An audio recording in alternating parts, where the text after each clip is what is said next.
Paz seja convosco. Amém. Adoramos a Deus pelo privilégio que Ele nos dá de estarmos na sua casa, buscando conhecimento, entendimento, buscando orientação e direção do nosso Deus e Senhor. Estamos meditando dentro das doutrinas da graça. Nós estamos falando sobre a depravação total também no livro de Ezequiel.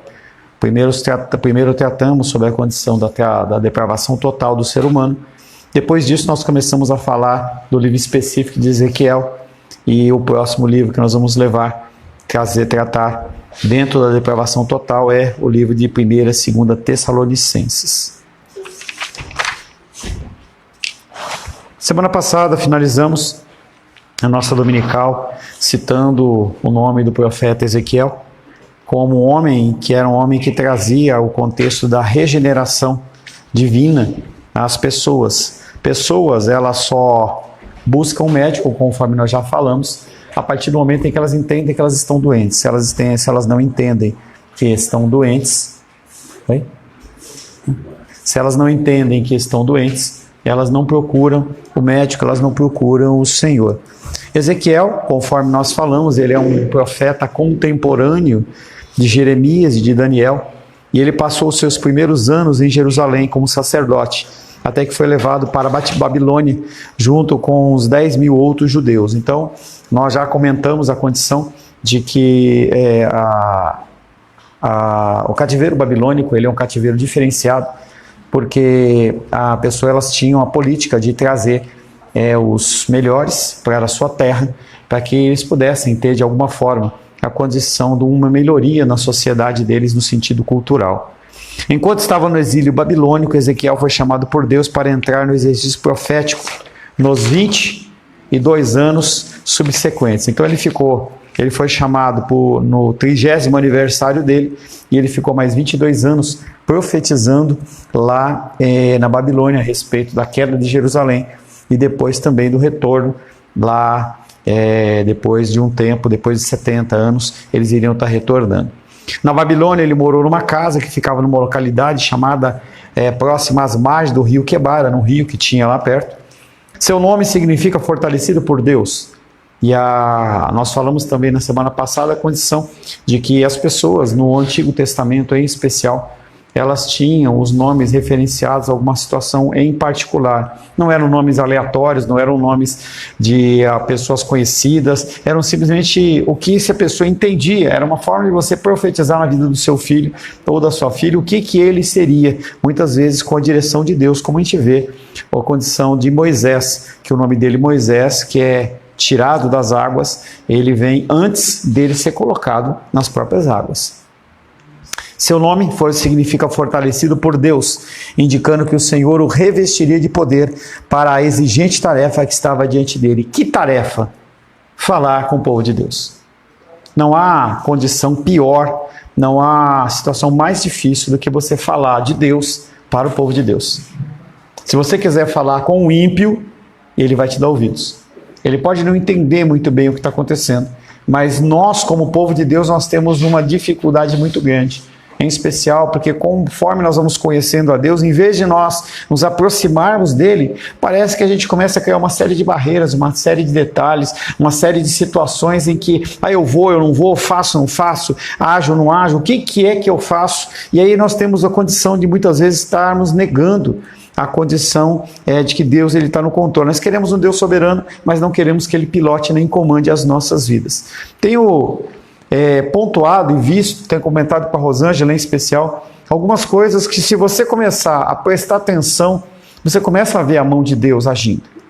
Então, é uma situação tola, né? Eu compro, por exemplo, passagens lá para a CIBI, vai ter um curso lá, e aí eu fui comprar as passagens no mês de junho e simplesmente eu decidi que não iria comprar de um certo professor na volta. Decidi que não ia comprar. E aí... eu comprei 3 passagens, inclusive a minha, comprei de várias pessoas, e a dele eu comprei só a ida. E aí quando foi ontem, o professor me ligou e falou assim: olha, eu não sei se você já comprou as passagens, mas eu acabei de ser convidado para dar uma palestra, não sei aonde, lá numa convenção de pastores na cidade. Então eu vou precisar viajar, vou precisar voltar depois. Aí eu falei, caramba, né, meu? Uma coisa, é uma tolice, né? É uma coisa simples, entendeu? E aí eu falei para ele assim, olha como Deus está no negócio. Outra coisa tola, entendeu? Meu carro não dá problema, entendeu? A manutenção dele, manutenção regular. Percebi na semana passada que a ventoinha estava disparando com mais frequência. E nós vamos na semana que vem, quinta, sexta e sábado, eu e o Rô, vamos comemorar os nossos 21 anos de casado. Vamos deixar a nossa filha... Essa semana, tá certo. Vou sair com ela, e vamos aqui para Pirinópolis. E aí o que acontece? Eu reparei que a ventoinha estava disparando. E para os homens que têm carro, sabe que se dá um problema no sistema de arrefecimento, você funde o motor. E aí imagina eu lá em Pirinópolis tendo que resolver esse tipo de problema. Então amanhã já vou colocar. Então você começa a reparar esses detalhes. Ezequiel, ele tinha essa sensibilidade. Ele era um homem que era usado nesse contexto de sensibilidade. Ezequiel se coloca como um testemunho vivo de que a obra de Deus tem que ser realizada com a força de Deus. Então não adianta você querer resolver as coisas segundo a força do seu braço. Não adianta. Teve uma coisa ímpar também que eu compartilhei apenas com o Nicolas, lá no aniversário da Vânia, quinta-feira, quando foi 17 horas, apitou no meu celular uma mensagem, eu olhei, estava lá o brasão da Polícia Federal, e aí tinha uma intimação para eu comparecer, não sei aonde, dar um testemunho, não sei das quantas, no dia 7 de maio, entendeu? Crime de repressão da Receita Fazendária. Eu falei, pronto, né? Me ferrei, entendeu? Alguma coisa aconteceu, né? Mas meu coração ele não ficou tenso. Eu procurei as pessoas que poderiam me dar orientação. E aí um advogado, ele chegou para mim e falou assim, esse é erro, você deleta. Pode cancelar, pode deletar e bloquear. Denuncia. E eu fiquei assim, eu falei, cara, tem alguma coisa aí. Você não pode checar? Tá bom, você está pedindo, eu vou checar. Aí ele pegou, ligou para um amigo dele da Polícia Federal e falou assim, não, agora eles estão fazendo isso também. Aí eu fui lá, descobri que não era nada, é um testemunho dentro de um processo que está rolando aí, em que eu vou ser ouvido como testemunha, mas não era em relação a mim, mas se eu não tivesse tido discernimento de ir atrás, o cara poderia, e na minha cabeça, podia até falar, pô, o cara não está comparecendo porque ele pode ser cúmplice nessa história. Então a gente tem que tomar um cuidado de nós termos a nossa vida de testemunho vivo em relação às coisas, mas primeiro nós temos que ter percepção. Temos que ter discernimento. O discernimento ele vem pelo ouvir e ouvir a palavra de Deus, porque a fé ela vem pelo ouvir e ouvir a palavra de Deus. E aí nós estamos aqui num número reduzido. Aonde estão as pessoas? Com soninho, cansadinho, entendeu? Trabalhou demais, dormiu demais. Então, como que as pessoas elas querem viver dentro desse âmbito sobrenatural, se elas vivem dentro do natural? Se elas vivem de uma condição em que elas não se esforçam mais. O livro de Ezequiel, Deus de soberano poder. Nós temos um Deus que ele é soberano. Ele é soberano no poder dele. Tanto que ele, no hebraico, é chamado de El Shaddai, o Deus Todo-Poderoso. Não tem limites para ele.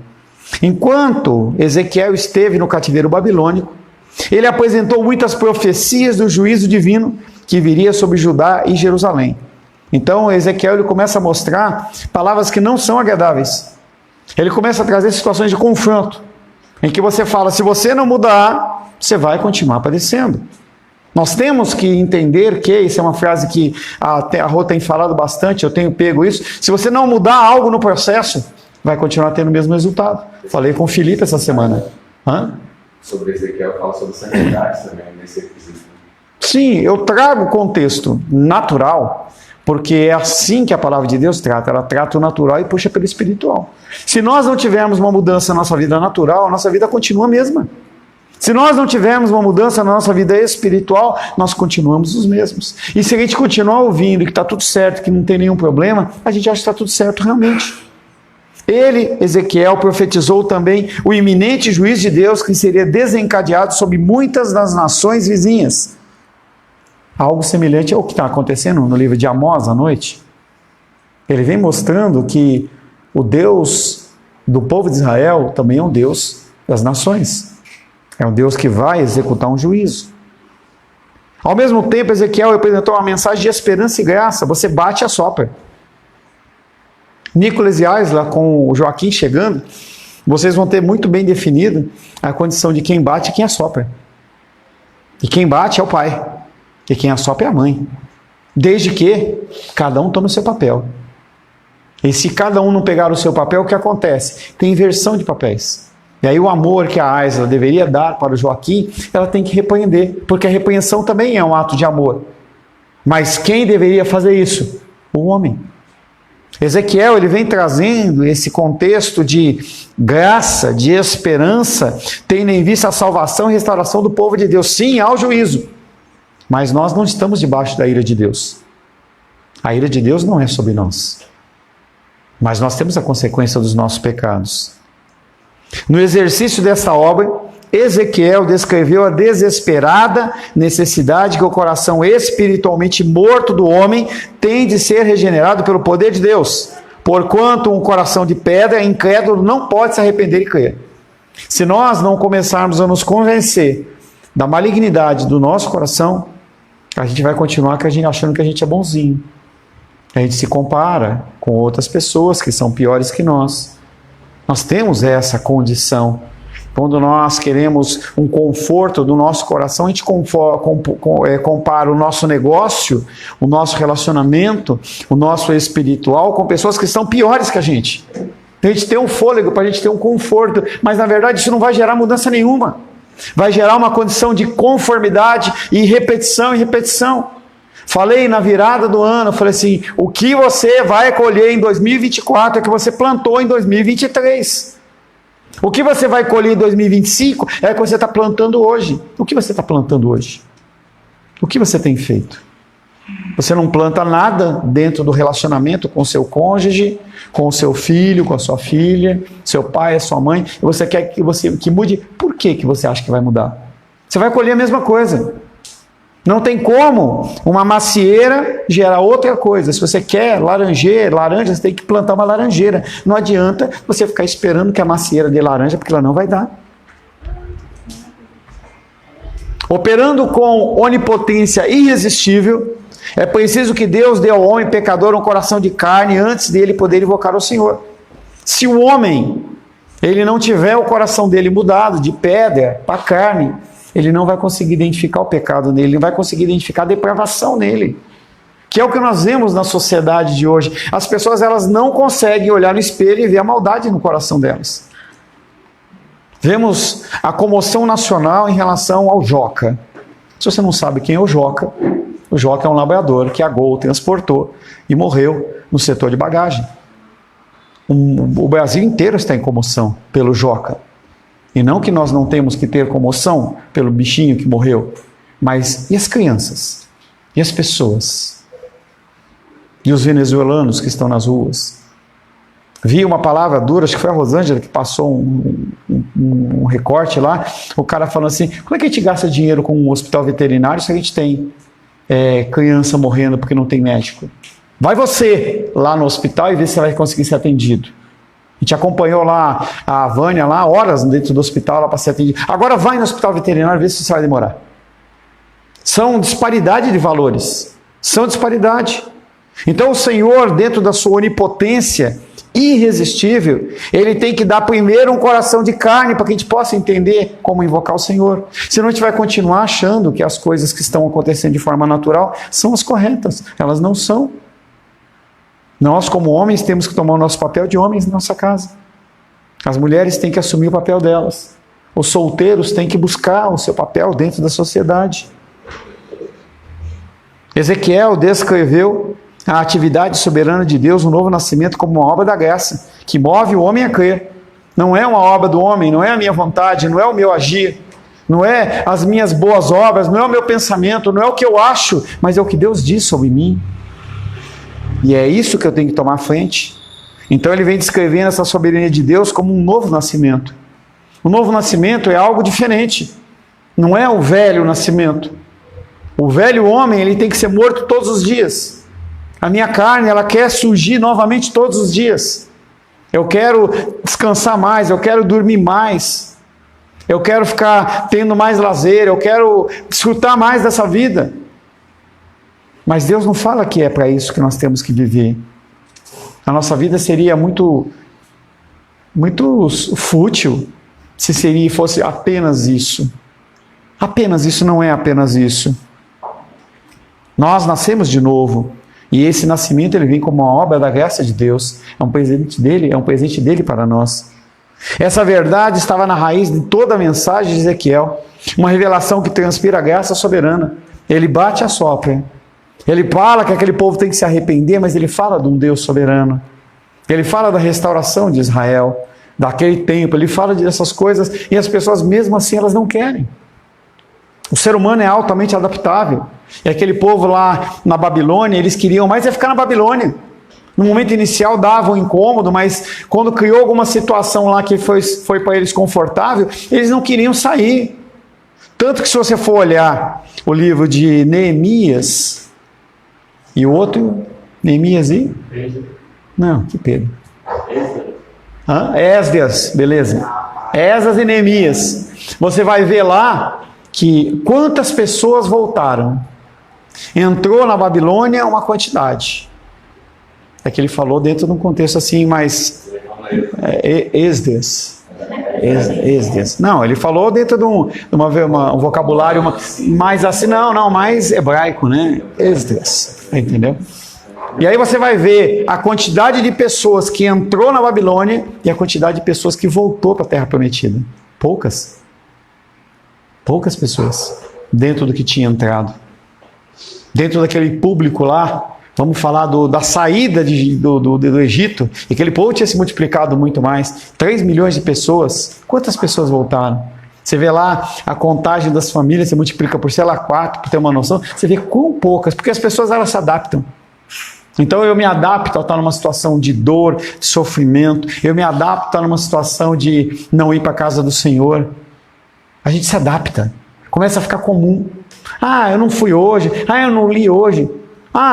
E aí eu estava conversando com uma pessoa, nem lembro quem era, a pessoa falou assim, poxa, mas em casa eu me concentro mais pela internet. Mentira! Mentira! Porque a pessoa está assistindo, dá vontade de comer uma pipoca, a pessoa vai lá no micro-ondas, faz a pipoca lá e conta e come.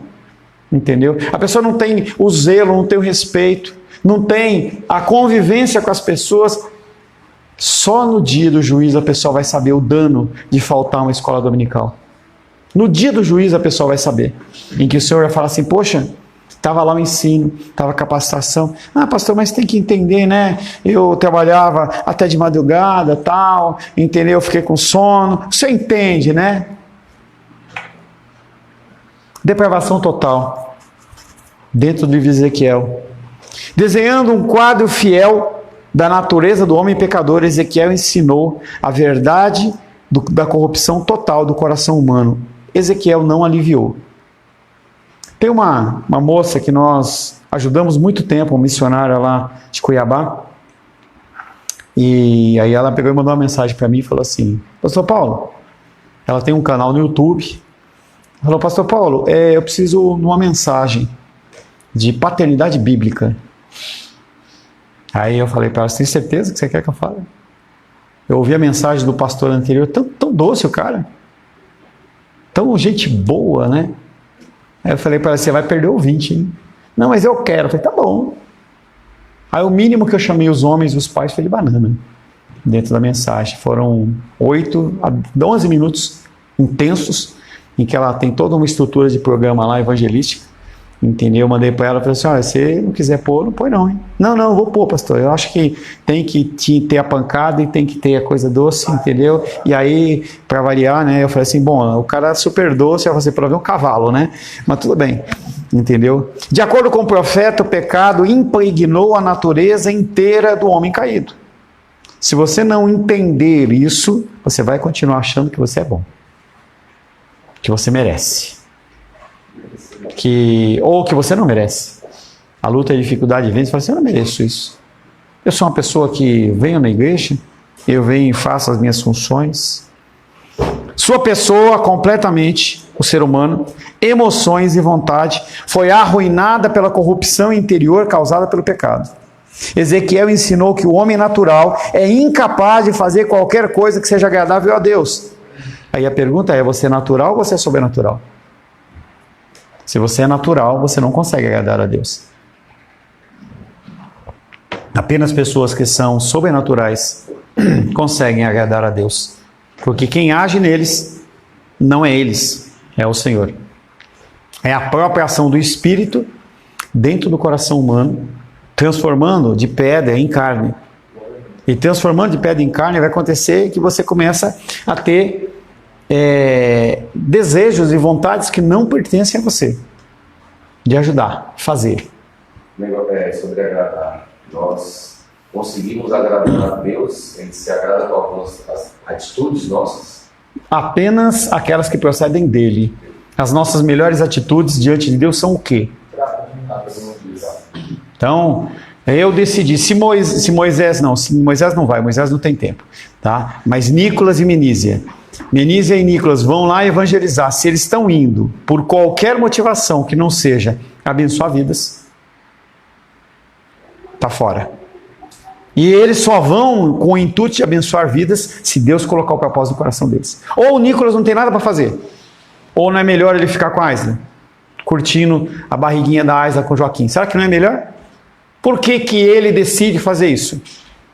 E outras pessoas ficam em casa dormindo, abrindo loja, fazendo qualquer outra coisa. Por quê? Porque Deus vem e toca. Agora, isso pode nascer do coração humano, claro.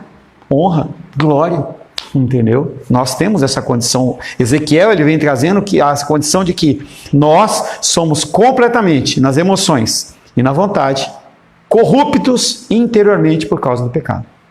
Não há a mínima possibilidade de eu fazer algo bom com a motivação de agradar a Deus se não vier de Deus.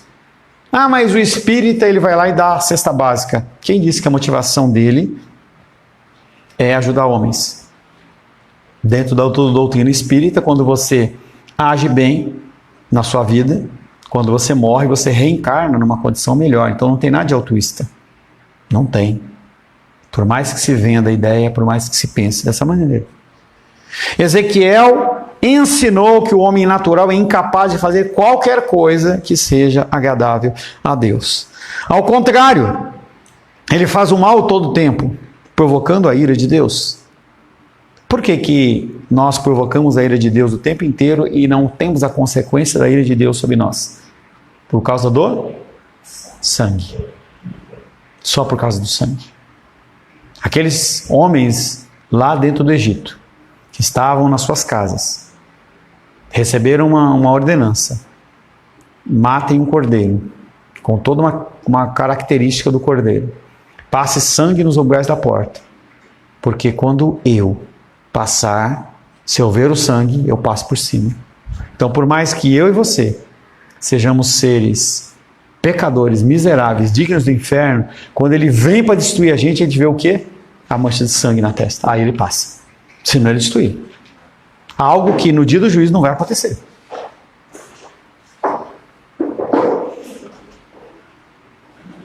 A depravação interior do homem não regenerado significa que ele não pode entender, desejar ou querer fazer o que é bom diante de Deus. A pessoa não entende.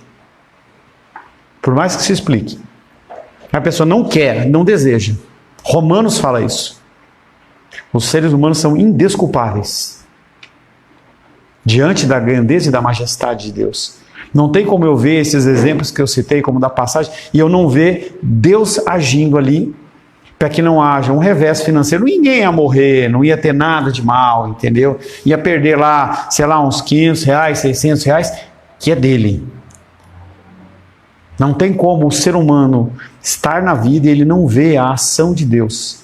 Por isso que Deus em Romanos fala, eles são indesculpáveis.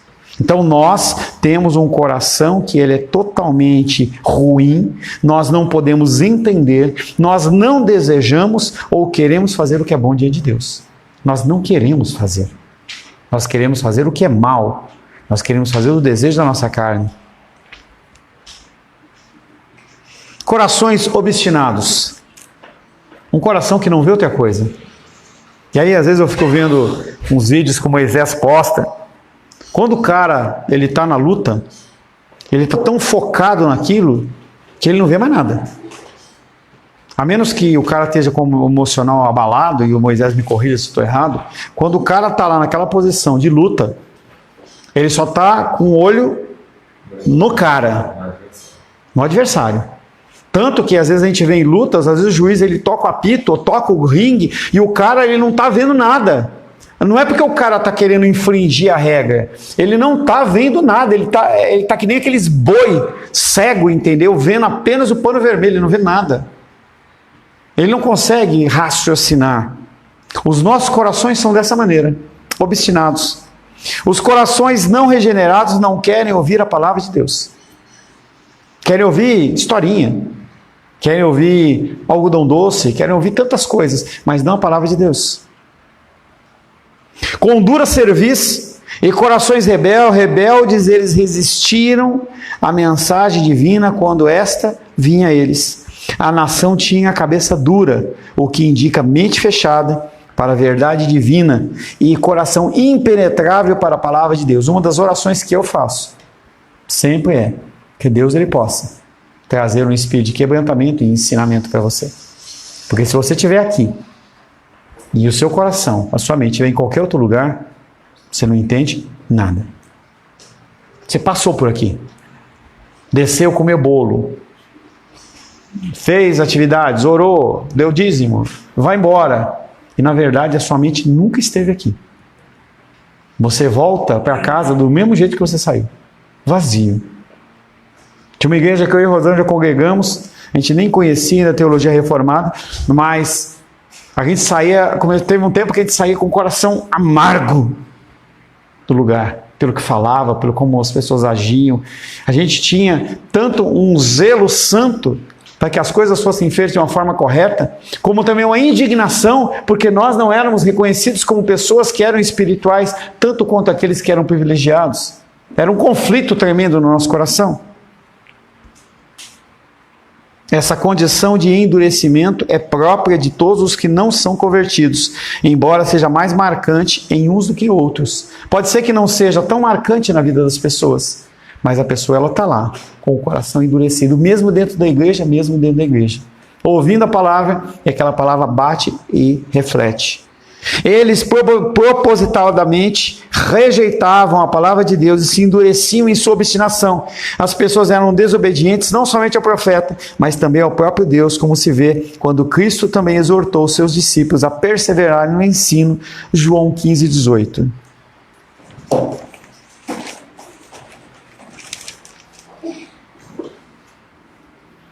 João 15, 18.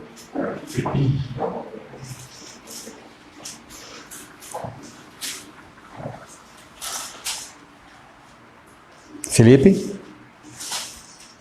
Se o mundo vos odeia, sabei que, primeiro do que a vós outros, me odiou a mim. Como que nós queremos ser bem tratados nessa terra? Se Cristo está falando aqui, o mundo vos odeia. O mundo constituído das pessoas odeia Cristo. E você se diz discípulo dele. Por que você não vai ser odiado? Situação normal, natural.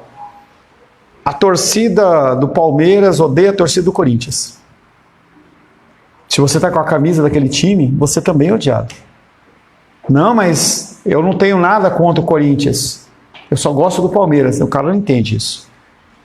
Se você veste a vida, a roupa de Cristo, você vai ser odiado pelo mundo. O que você fala não vai ser aceito. Não vai ser aceito. Por quê? Não foi aceito com Cristo. Por que você acha que vai ser aceito com você? Por que você acha que é diferente? A dureza do coração deles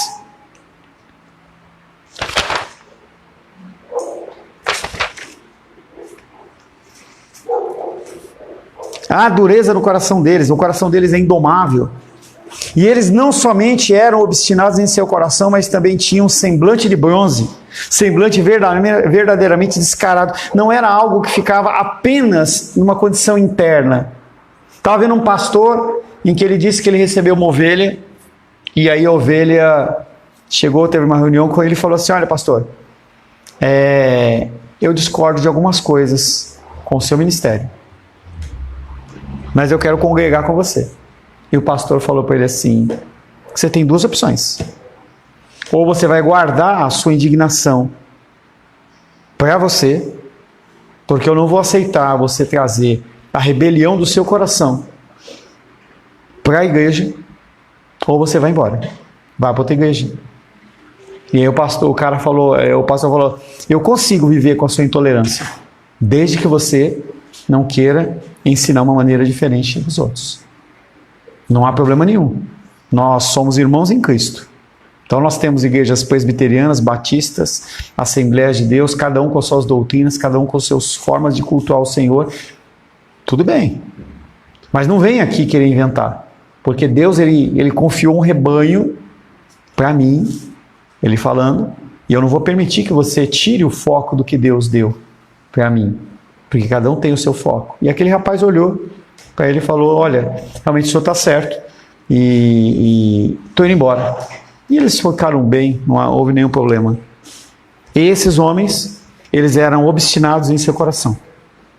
O seu semblante era de bronze. Eles não conseguiam apenas ter indignação no seu coração. Eles queriam exteriorizar para os outros, queriam mudar a vida das pessoas. De igual modo, nenhum coração não convertido quer se submeter ao Senhor para receber a sua palavra. Eu recebo a palavra naquilo que me é agradável. Se alguém falar alguma coisa que não me é agradável, eu rebato. Corações supersticiosos, primeiro obstinados, depois supersticiosos. O homem natural não busca Deus com supremo afeto. Ao contrário, prefere buscar apaixonadamente outros deuses. Ezequiel, capítulo 6, versos 3 e 4.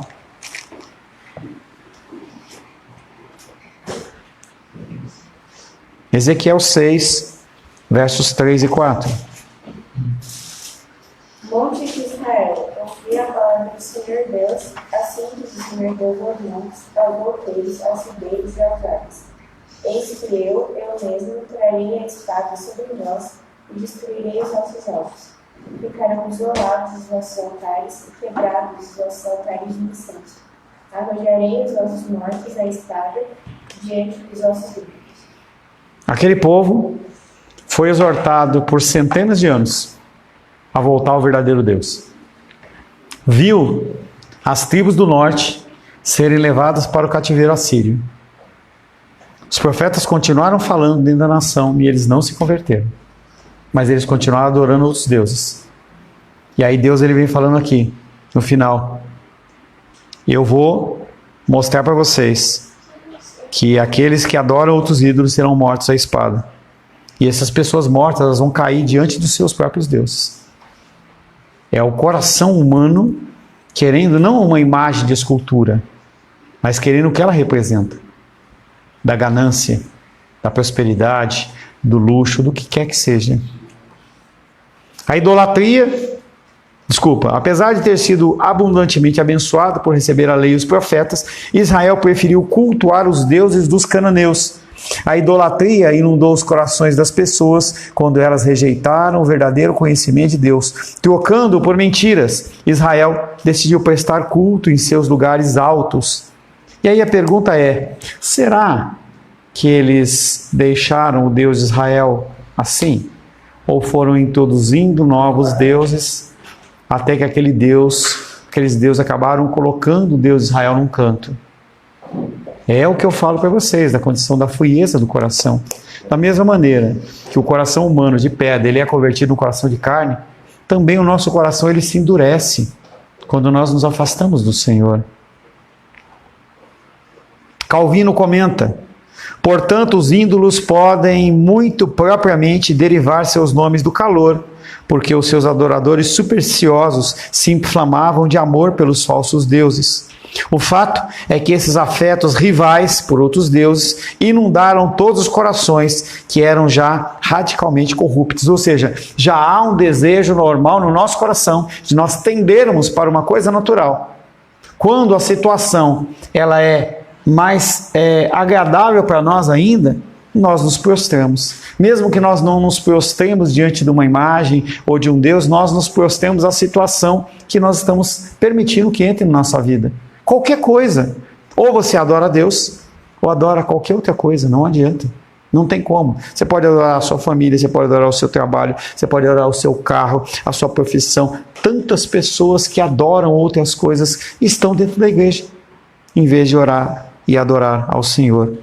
Em vez de guardarem os seus corações que pertenciam unicamente a Deus, eles se deixaram dominar por desejos ilícitos de ídolos. Então, eles se deixaram. Não foi algo que o diabo fez, não foi o mundo que fez, é o coração deles que tendeu para aquilo, porque eles queriam aquilo. E o último, dentro de Ezequiel, que ele trata, primeiro corações obstinados, depois corações supersticiosos e agora corações sensuais. Porque os não convertidos não amam a Deus soberanamente, eles usam vergonhosamente mal as suas boas dádivas. Então, o que você tem feito com a saúde que Deus te dá? O teu entendimento? O que Deus tem permitido que você faça e você convertido os seus recursos de qualquer ordem, sorte ou espécie, o que você tem feito com isso? Então Deus ele tem concedido graciosamente a mim algumas visões dentro da área financeira. Eu tenho procurado compartilhar o máximo possível, porque eu quero abençoar as vidas. Estou com umas ideias, já mandei mensagem para o pastor Ayrton, a gente fazer algumas coisas assim, no sentido de abençoar outras vidas, de abençoar missionários. Helena, agora não é hora de conversar, tá? Depois você fala, tá? E aí você tem que aprender a olhar para a sua vida, identificar o agir e o mover de Deus e o que Deus quer que você faça com aquilo que você está construindo. Será que é algo só para você? Será que é algo que é só para o seu deleite? Os seres humanos, eles gostam de pegar, fazer curso e colocar, enquadrar e colocar na parede, para que as pessoas vejam. Será que o foco é realmente apenas você ser visto? Ou você tem que fazer alguma coisa mais concreta? Coisas que Deus dá, eles usam para modelar os seus deuses, a imagem deles mesmos. Então, Deus dava o ouro, dava a prata, e eles faziam o quê? Fundiam imagens que refletiam aquilo que eles queriam, aquilo que eles eram. Não era algo que era exterior a eles. Quando Moisés estava lá no Monte Sinai, que Arão ele pega e faz lá e sai o bezerro de ouro, aquilo ali não saiu, aquilo ali foi moldado segundo o coração do que eles queriam. Aquele animal, aquele objeto de idolatria era um símbolo de adoração lá no Egito. Como é hoje, por exemplo, na Índia. Você não pode, está morrendo de fome, mas você não pode matar uma vaca, porque a vaca é um ser sagrado. Então as pessoas elas começam a criar os ídolos em relação ao que elas acreditam. Então na Índia também tem aquele deus que é o elefante com 4, 5, 6 braços lá, e eles colocam o elefante como um ser divino. Então o que é importante para eles, eles fazem como, eles criam uma imagem. Ezequiel capítulo 16, versos 15 e 17.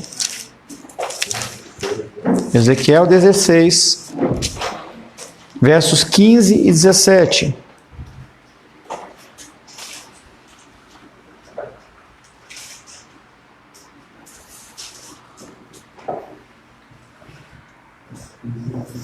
Mas confiaste na tua formosura e te entregaste à lascívia, graças à tua fama, e te ofereceste a todo o que passava para seres dele.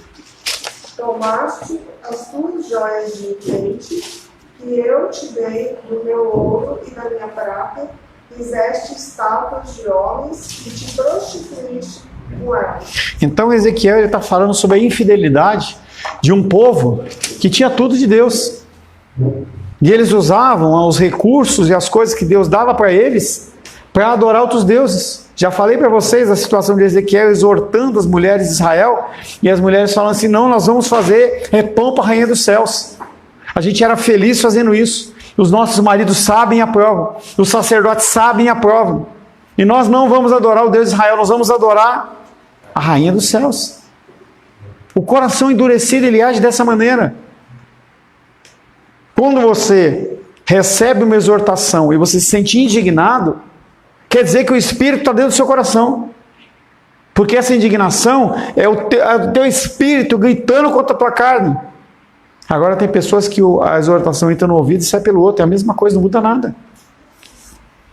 Nos dias anteriores ao cativeiro babilônico, o povo de Judá se comportou como se fossem prostitutas, cobiçando outros deuses.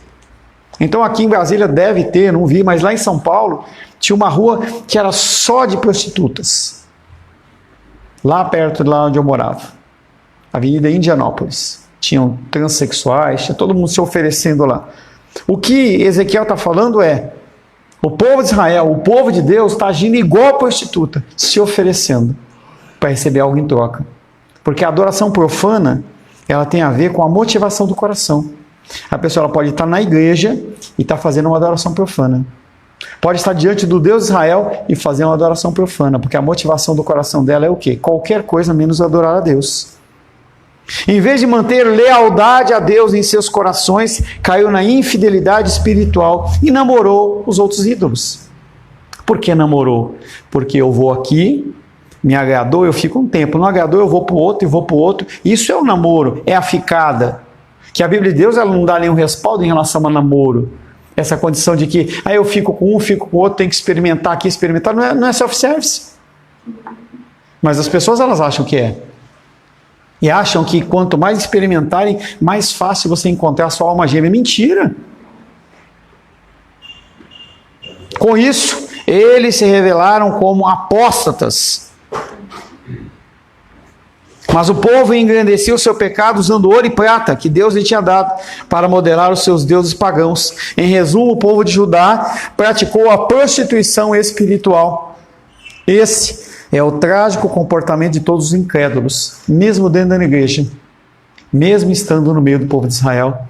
As pessoas que não mudarem a sua forma de agir, o seu comportamento, elas vão se colocar numa posição no dia do juízo de entrega e de sofrimento. E nós estamos vivos porque nós temos essa oportunidade de mudar a nossa vida. Não tem como você dizer que você ama Deus, que você não vê, se você não usa o seu tempo, os seus recursos, as suas habilidades para abençoar vidas. Não tem como. É a mesma coisa o Dia das Mães que está chegando. Que eu sempre falo sobre isso. Não adianta o filho dar uma rosa para a mãe, um vaso de orquídea, um almoço lá no restaurante, se ela não deu atenção para a mãe o ano inteiro. Não adianta. Não adianta morrer o ente querido e você fazer um tremido num velório, contratar lá um carro de luxo para levar, porque o cara já está morto. Não há mais o que fazer. Quinta-feira, acho que foi quinta ou quarta? Quarta. Fomos eu e Rô num velório. A mãe do pastor Dejaci, lá da CEBI, da ICCR, ela estava com alguns problemas. A casa dela estava alagando, ele estava conversando comigo como proceder, a gente estava montando um plano para conseguir uma casa de repouso para que ela pudesse ser cuidada. E a gente estava tentando conversar. E os irmãos não queriam, porque tinha que despender dinheiro. E ele estava lutando. Semana passada, ela tomou ceia. Quando foi na quinta-feira, na quarta-feira ela morreu. Não há mais nada a ser feito. Não há mais demonstração nenhuma de amor. E aí a gente estava lá e as pessoas chorando. Teve uma moça lá que entrou num desespero, mesmo sendo cristã, e ela gritava que dava para ouvir do outro lado do cemitério. Gritava. Não adianta você querer oferecer à pessoa algo depois que passou. Não adianta você estar na casa do Senhor e você, fora da casa do Senhor, você não ter um coração adorador e um coração grato a Ele. Em resumo, o povo de Judá praticou prostituição espiritual. Esse é o trágico comportamento de todas as pessoas que se dizem cristãos ou se dizem judeus e são incrédulos na verdade. Eles amam o mundo e as coisas do mundo mais do que amam a Deus. Eles excluem o Deus amoroso e fazem uso das suas dádivas para cuspir no santo rosto de Deus. Porque quando você usa mal os recursos que Deus deu, não estou falando só de dinheiro, tempo, habilidades, recursos financeiros, é como se você pegasse aquilo e você jogasse fora. Eu lembro que meu pai uma vez contou uma história, que ele era gerente administrativo aqui em Brasília, e no Dia da Mulher, ele comprou flores para as mulheres da unidade lá. E aí ele passou na frente do gabinete lá, do escritório, de um chefe de departamento que tinha uma secretária, e as flores que ele tinha comprado estavam no lixo. E ele passou, chamou o chefe dela e falou assim: por que as flores que a empresa deu estão no lixo? Aí ele foi questionar: não, é porque eu estou magoada nesse dia, é porque o meu namorado brigou comigo. Naquele dia ela foi demitida, porque ela demonstrou o apreço dela em relação à empresa que estava abençoando ela. O que nós temos feito de demonstração de apreço a Deus do que nós temos de habilidades? Em especial habilidades. Cada um de nós temos uma habilidade. Nós temos usado isso? Não é de admirar que o amor do Pai não esteja neles, porque eles não têm Deus como Senhor e Salvador. Podem ter como o Aladim, com a lâmpada que você esfrega e aí dá o pedido que você quer. Pode ter Deus como o Papai Noel, que quando você é um bom garoto, ele te dá presente. Pode ser um Deus de qualquer forma, mas o Deus das Escrituras não é. E não sendo o Deus das Escrituras, ele não se amolda ao que você quer, mas ou você se amolda a ele, ou como aquele pastor falou, você está fora, vai procurar qualquer outro lugar, porque aqui não é o seu lugar. Amém? Senhor, adoramos o Senhor por podermos observar e ver a pessoa, na pessoa de Ezequiel, do livro de Ezequiel, a figura da depravação total do ser humano. Nos encaixamos nessa condição, Pai, e precisamos gritantemente que o Senhor nos alerte, nos traga a consciência do pecado, da justiça e do juízo. Louvamos, adoramos e bendizemos o Teu nome, em nome de Jesus. Amém. Graças ao nosso bom, querido e amado Deus. No final,